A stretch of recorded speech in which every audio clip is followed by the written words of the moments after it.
Hi there, Cassandra. So I see that your exam is coming up tomorrow, so we don't have any time to spare. Let's see what you've done in this particular set. Okay, we've got the crop production. Great. Let's see what you wrote. The two pie charts show crop production in France, 2017, and in Victoria, 2018. It is clear from the illustration that cotton was produced the most in France and corn the least, whereas wheat was the highest contributor of crops in Victoria and sugar the lowest. Let's see. Highest was cotton, the least was corn. I think that's what you said, right? Yep. And then we have wheat and sugar in Victoria. So, wheat and sugar, sure, that's fine. Okay, with regards to cotton, it made up more than a quarter of France's. Here you need an apostrophe between the E and the S. France's crop production at 34.4, whereas this was only 18.5 in Victoria a year later. Sugar, comma, don't forget your comma here, wheat and barley were all cultivated at similar percentages of 21.9, 28.4, and 18% respectively. And this again for the majority of you don't want to say produce. That's actually not true. Produce usually refers to like fruit and vegetables, so you certainly couldn't refer to these as that. You could say crops. Yeah, it would have been okay if you had said crops. It's fine. The majority of crops after cotton in France. On the other hand, sugar and barley was the low. You can't say was because you just said two things. So it's were the least contributors of total crop production in Victoria at 7 and 9.4%. However, both these countries shared a similar wheat production. That doesn't make sense. Okay. Comma, with Victoria attaining only 30.2 more. Okay, so let me see if I understand the logic of this. You started talking about France and the highest produced, and then I'm just trying to understand the logic. So you started talking about cotton, which was the highest produced in France, and then you talked about the other highest that were produced, and then compared them to Victoria. Okay, fine.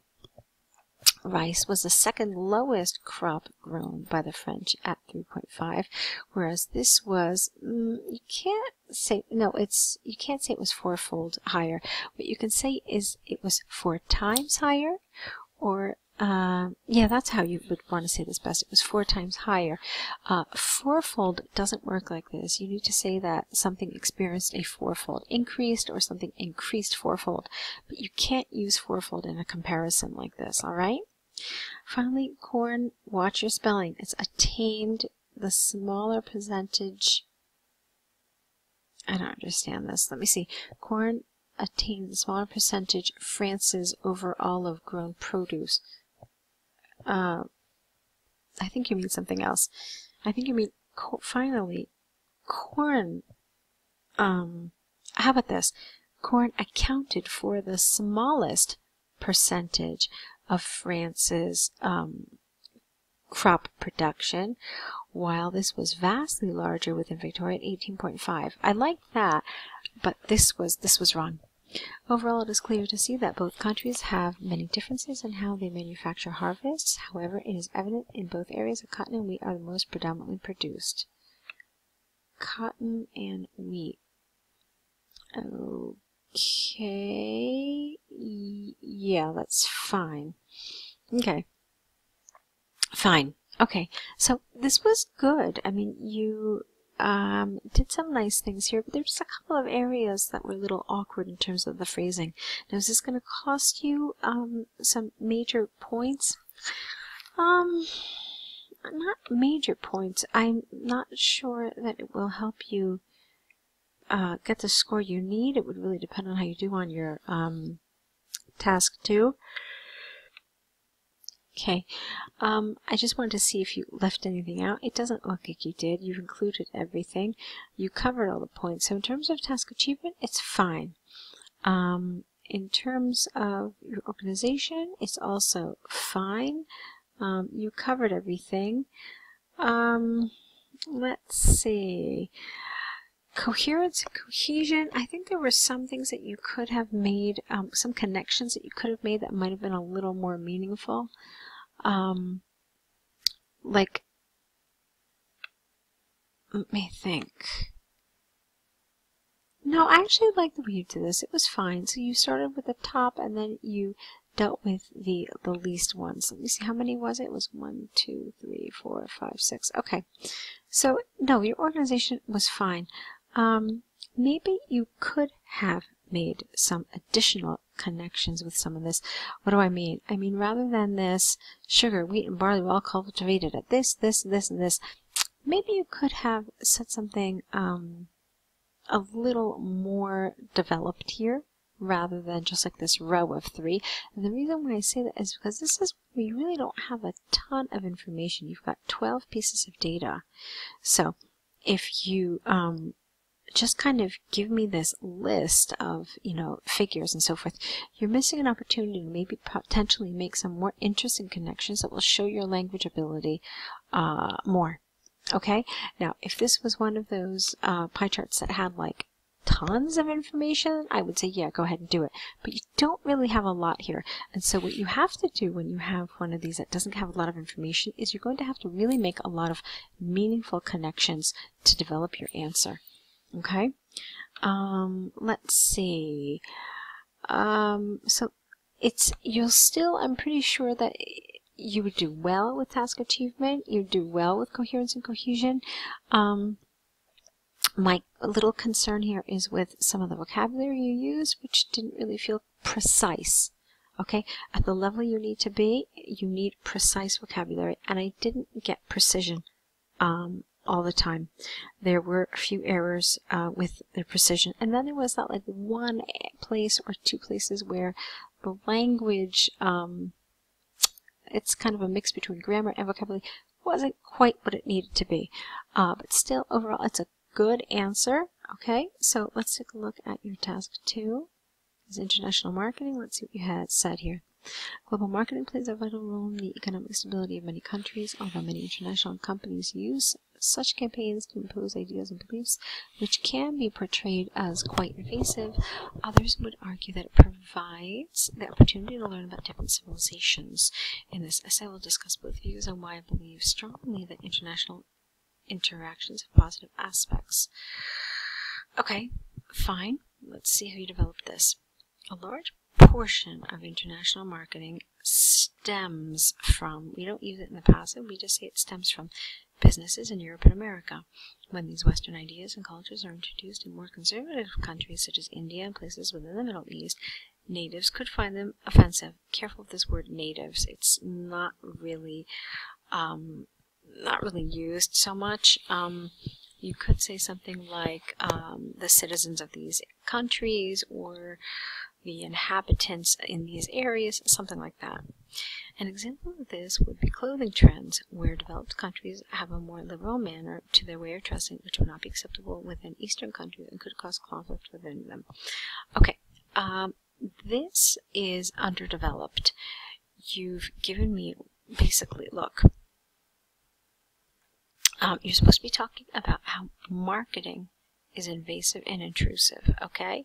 What did you talk about? You basically said that Western ideas are introduced into conservative places, and it is offensive to these countries.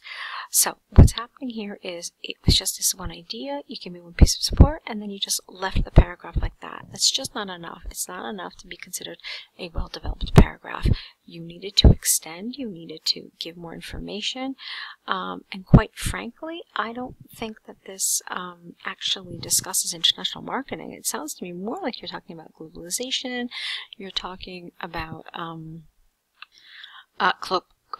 cultural imperialism, but really not international marketing. And there isn't much here about invasive and intrusive. You say offensive, but there's just not enough extension of these ideas. It's a tiny little paragraph. It's, I think, what, 3 sentences long? 1, 2, 3. Yeah, so it's just not enough. It was underdeveloped, and you absolutely have to write more. All right, let's look at the other side. So, on the other hand, it is clear to me that intercontinental campaigns can be highly beneficial. Many businesses have the opportunity to advertise their products within different countries, such as Apple, which is designed in the United States. Due to universal advertisements, people all over the world are aware of such technology, thus encouraging them to buy these products. This not only benefits the companies, but also provides them with a wider range of buyers, and simultaneously also helps to encourage the consumers to be more proficient in the use of modern technology. Similarly, marketing can help to share knowledge, linguistic abilities, and culture. Food markets are filled with products such as fruit, vegetables, and spices from all over the world. This can inspire people to try new cuisines and therefore broaden their knowledge through food of other different cultures, traditions, and languages. Okay, so this paragraph to me seems a little, I don't know how to put it, maybe disjointed. I'm not really sure. Let's talk about it a little bit. We'll kind of talk it through together. So, you tell me that international campaigns, or rather intercontinental campaigns, can be beneficial. Okay. I'm trying to basically see where and how you answer the issue and the task about international marketing being a necessary and economical form of education, spreading ideas, language, and culture. So, where did you talk about that? I don't know. I felt like this sentence was a little superfluous, like you didn't really need it. And I was kind of wondering, like, okay, well, where is this going? Where is this going? So, okay, this I understood. You were saying that because of the advertisements, we are encouraged to buy products. This benefits the companies, but it also encourages consumers to be more proficient with modern technology. Now, okay, fine as far as modern technology is concerned, but what about other companies? What about other industries besides technology? And then here, this was confusing to me. You talked about food markets, but you talked about them being filled with products, and you didn't talk about the actual marketing of these products. So while on the one hand I kind of understood what you were saying with this Apple example, this to me kind of felt a little off topic. Like you were talking again about trade. You're talking about international trade and not so much international marketing. Okay? However, I do appreciate your attempt to talk about language, tradition, cultures, ideas, economical form of education. I appreciate all of that. You did that, so that part's good. But still, there was something about this that feeling like there needed to be something a little more on point, really hammering home the issues that were mentioned in the prompt, okay? But you did do a pretty good job with most of it. Like I said, back down here, I felt like you were getting off topic again. Alright, in conclusion, international marketing has shown to cause issues between countries when they impose their traditions upon others. However, I would strongly argue that this helps to develop the world we live in and encourage us to be more of a community. People have a platform to understand and share their knowledge of culture worldwide, and this can continue to bond us as a global nation where we can be educated for one another through the use of international marketing. Alright, that's quite nice. I like that conclusion. So that was good.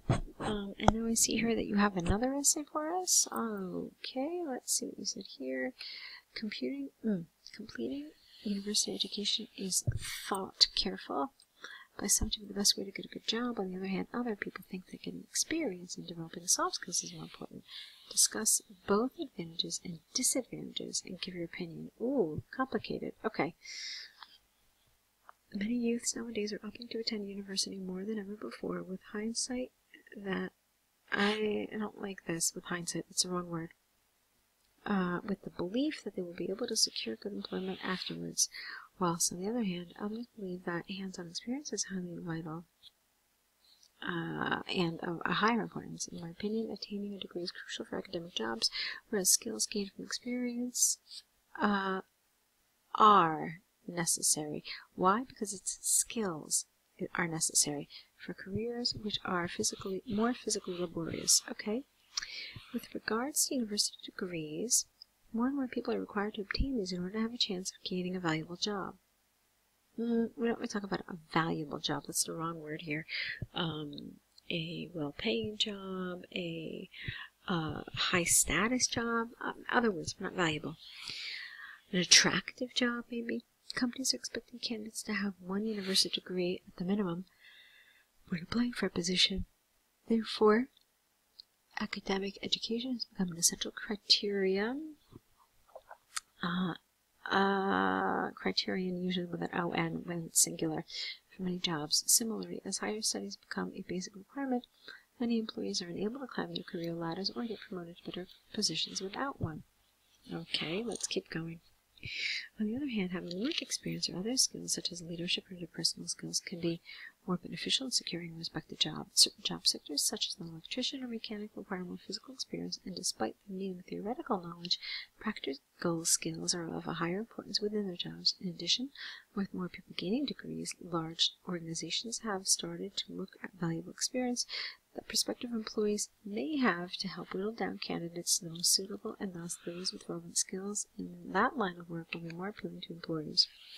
In conclusion, although there are many reasons why experience and soft skills can never replace academic knowledge, I believe that in order to have a good job, one must have both these qualities. An example would be careers such as medicine, law, or engineering, where attending higher education is vital. However, to be the best at your career, experience, and skills learned on the jobs will make you much more sufficient, that's the wrong word, and more likely to get a fulfilling job. Okay. I liked your conclusion quite a bit. That was nice. There are a couple problems with it, as well as part of the essay. Take a look at this. You had a couple of things to do here. Look what it said. Advantages and disadvantages. So, advantages of getting a university degree, but the disadvantages as well. Advantages of getting experience in developing soft skills, but the disadvantages as well. So you had to talk about quite a few things here in order to fully answer this essay. I think that this paragraph, again, was a little short. I think there was much more to say. You didn't talk about the negatives of getting a degree. Okay, you could have talked about that. Let's see, what else? I do have a question. I'm wondering where you found this particular question, because I think that the phrasing of it is a little strange. I'm not sure. Yeah, I have some doubts about the way this question is phrased. I don't know how terribly accurate it is for an IELTS Task 2 question. But anyway, since this is what we have to go with, I interpret this to mean that they want advantages and disadvantages to this, and advantages and disadvantages to this. You didn't really cover all of that, and so you needed to extend this. This certainly felt too short for me. Okay? Here you didn't talk about any negatives, any disadvantages to just getting work experience. Here I didn't like this example. You don't want to put examples in your conclusion, okay? Your conclusion is simply a place to wrap up things that you have already said, and then, restate your opinion, and then be done with it, okay? So having all of a sudden new ideas, and then this example like medicine, law, etc., that did not belong there. That should have belonged in one of your body paragraphs. So for me, that's also an issue of coherence and cohesion, because it shows the inaccurate ordering of your ideas. Okay, that's not the role of your conclusion, to have new evidence. All right, so those are a few things about these essays today. Your writing is at a very nice level. I wish you lots of luck, and if you need any more assistance or any more feedback in the future, do let us know. We're here to help, so just keep us informed on how you do. Good luck.